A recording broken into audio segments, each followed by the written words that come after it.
Hey everybody, it's Jesse, and it's hard to believe, but one last time I come in for the 25th installment of Social School. So yeah, we've been through a lot together, and typically what I do for my last lesson is I like to end kind of where I started. So what we're going to do today is just sort of like an overview, a big picture look at what are some of the things that we covered and why are they important, and give you some things to think about as we move forward, right? So if you're a senior and you're graduating, first of all, congratulations.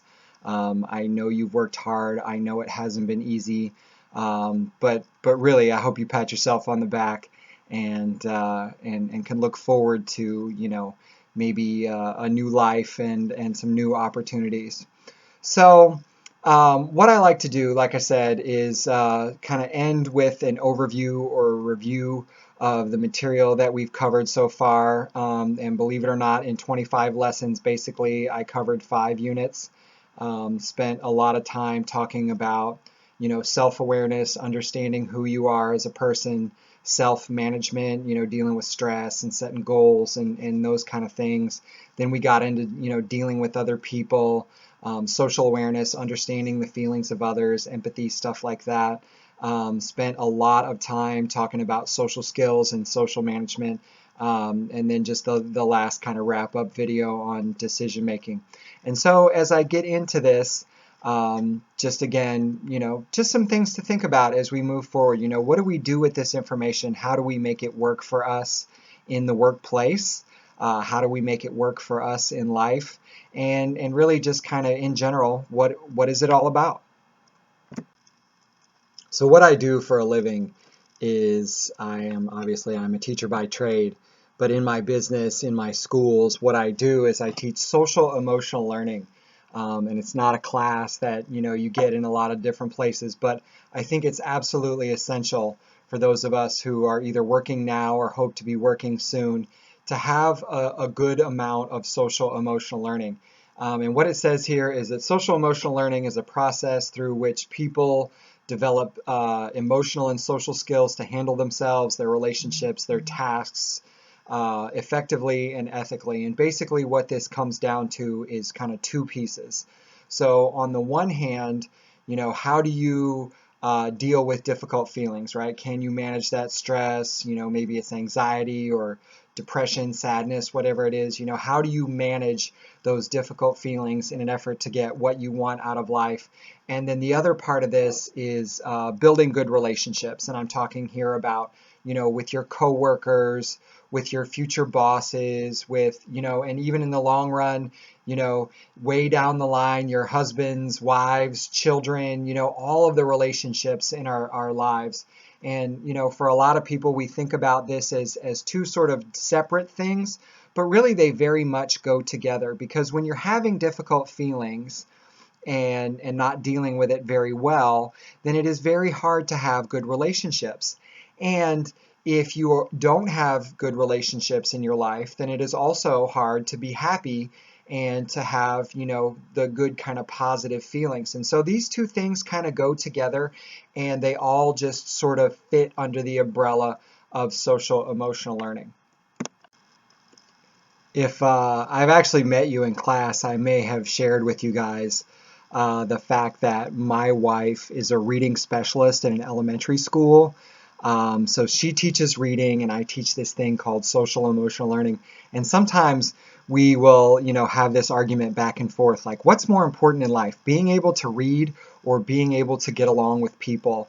And the point that I always make is that I have known some really, really happy, really healthy people who probably were not the best readers, but because they were so good at managing their emotions and their interactions with other people, that they managed to have really good and successful lives. And she always comes back with, yeah, but if they can't read, then they won't get anywhere in life. And you know what? For a lot of us, we are not necessarily good readers, and reading is something that, it's nice to be able to do, but interacting with people on the daily basis is something that you're probably going to have to do. And I know in the pandemic times we had to do it a lot less, but that's not going to be forever. That's not going to go on. And so we want to think about, how important is it that we be able to get along with other people, and kind of a weird idea, but you also want to be able to get along with yourself, right? You should like yourself. You should trust yourself. I mean, in an ideal world, you would love yourself. So, this social emotional thing is super important, and it's going to be important for you in work, in life, and just in general. I think it's probably one of the most important skills that anybody can master. And if you want to be healthy, happy, and productive, you definitely have to have a certain amount of social emotional learning. The first 5 or so videos that we shot for the year all covered the topic of self-awareness, basically understanding or knowing yourself. And this has everything to do, like it says, with recognizing your emotions, your values, your strengths and weaknesses. But understanding yourself and knowing who you really are is where all social emotional learning starts, right? So it is that understanding of who you are, what you need, what are your feelings, what are your values, your strengths, your weaknesses, just like it says right here. And so that self-awareness, knowing who you really are, is crucially important. And for a lot of us, we feel like, maybe this is a strength for us. This is something that you're really good at. Of course you know who you are, but the truth of the matter is it's not that easy, and it is definitely worth your time and attention to really get to know yourself. And so for a lot of us, we really don't give ourselves the time and attention that we deserve. Knowing who you are is a huge part of knowing how to handle yourself. I heard a quote that said that the man who becomes the master of himself becomes the master of his environment. And so that all just starts with knowledge, right? So you have to know, what are your likes, what are your dislikes, what are you good at, what do you need to work on? And for a lot of us, we really don't like to talk about this stuff because it means that you have to get in touch with your feelings. You probably should kind of talk about your feelings. And again, this is not the sort of thing that most people like to do.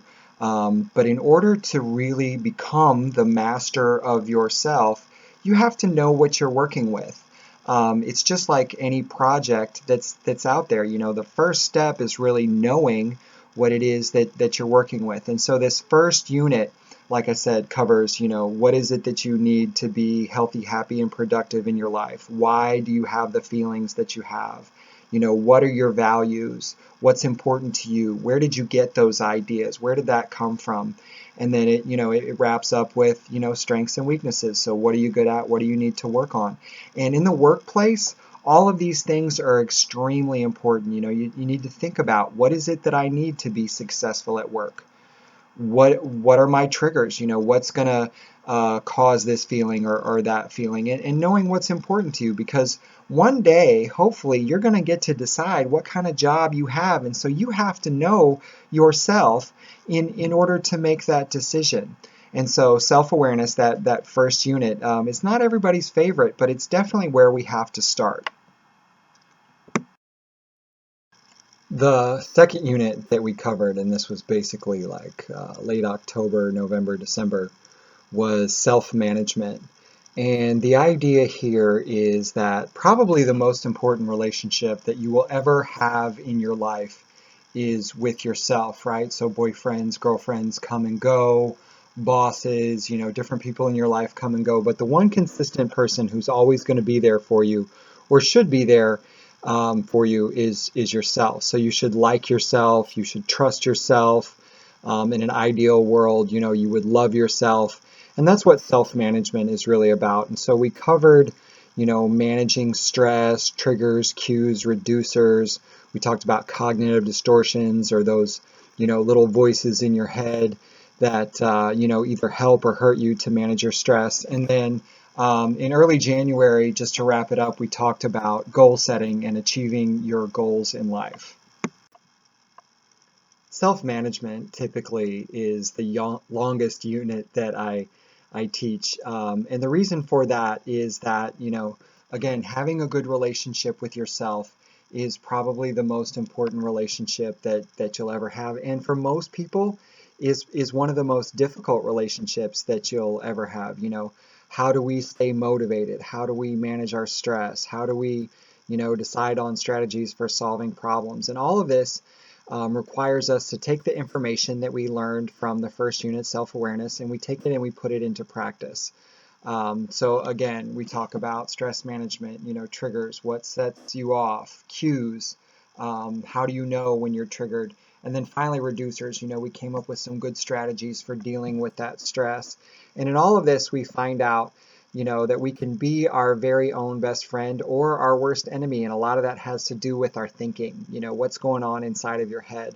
And so that twisted or distorted thinking, those cognitive distortions, those thoughts that get us bent out of shape and for the most part cause our difficult feelings, we really have to acknowledge those in an effort to be well self-managed. And that is going to be a long-term goal for every single human being. How do we manage ourselves in an effort to achieve our goals? And then, like I said, in the last part of self-management, we do that goal setting and we find out, what is it that you really want out of life? Because at that point, we can start game planning for how to get it. If you want to go into the military, there's that. If you want to go to college, there's that. If you just want to, move out of the house, get a job, whatever it is that you want out of life, in order to set those goals and do a good job, then you have to be really self-managed. And that's why that self-management unit is so long. Next up is my third unit, which we basically covered in third quarter, late January, early February, February through March. Social awareness, or understanding the feelings of others. And there were several key lessons here. Most importantly, the lesson on empathy, or kind of putting yourself in somebody else's shoes. We talked about the difference between sympathy and empathy. We also talked about, prejudice, intolerance, and discrimination as being barriers to that social awareness. But we start to, in our third unit, we start to get out of ourselves a little bit and start to think about, why is it that we want to pay attention to others? How do we pay attention to others? And also in this, we looked at nonverbal communication, understanding that people sometimes lie with their words. But if you start to look at that body language, eye contact, those sorts of things, then you get a better sense of how it is that you're supposed to interact with others. Before we can get into social skills or anything like that, we have to start to learn how to read another human being. And as I just said, if you look at somebody, sometimes, some of your very best listening to somebody else happens with your eyes and not your ears. We have all different kinds of body language, things that show us, how another person's feeling. You can look at the look on somebody's face and tell that maybe something's not quite right with them. Or, hopefully we learn how to read other people. And this helps us, as we get ready to start talking about, social skills and working with others. Before we do that, we have to start paying attention, like really tuning in and paying attention to other people. And so in this unit, again, we talked about sympathy, feeling bad for someone, and we talked about empathy, feeling it with them, going through it, and the differences between those two things. And I really wanted to kind of stress how important empathy is, being able to really put yourself in somebody else's shoes in an effort to understand them. Because if you really understand somebody, then that helps you know how to act toward them, how to interact with them, and all the things that we're eventually going to have to do in the workplace and in life if we want to be successful. And also, again, I know this is review, but we talked about, people's prejudices. If I look at the color of someone's skin or their sex or their sexual preference or any of those things, then, and I think that, just by looking at them, then I can judge them, then that creates a lot of problems. And if you think that you know somebody just by looking at them, I just will remind everybody, we're not supposed to judge a book by its cover, and human beings are no different, right? There's a lot more to somebody than just the color of their skin or, those sorts of things. And we really have to look at people's actions and their reactions, and we have to pay attention to them and treat them, with respect as if they are important. Whether you think they are or not, you have to be able to act that way if you want to know how to have good social skills and how to be successful in dealing with people. My fourth unit is what I call social management. On this chart, they call it relationship skills. But this basically has to do with how we get along with other people. If you look again at the diagram, it says forming positive relationships, working in teams, dealing with conflict. And we covered a lot of different social skills in almost all of fourth quarter. This is my second longest unit because I will tell you that your ability to get along with other people is going to determine a huge part of your success. Nobody who is successful does it on their own. Absolutely no one. I know that for me, my relationships with my cooperating teachers, your teachers for this co-op class are a huge, huge part of my success. And forming those positive relationships, whether it's with coworkers or customers, bosses, whatever it is, puts you in a position so that you can be successful. I know there are some of you out there that just don't like people. Dealing with them is a pain in the butt. And why do I have to deal with this person? Why do I have to deal with that person? And really, it doesn't matter why. The truth of the matter is, in modern human life, we have to, for the most part. And, some of us have gotten away with doing it a little bit less during, the pandemic. There are some people who've been perfectly happy just to stay in their rooms and watch YouTube or play video games. But your life is not going to be like that. Eventually you may want to, have a husband or a wife. You might, want to take a certain job. And there are very, very few jobs out there that don't require us to get along with other people. So where we started with this unit, I always talk about listening and the importance of listening. Out of the 50 different social skills that I can teach, listening is the first skill, and it is also the most important.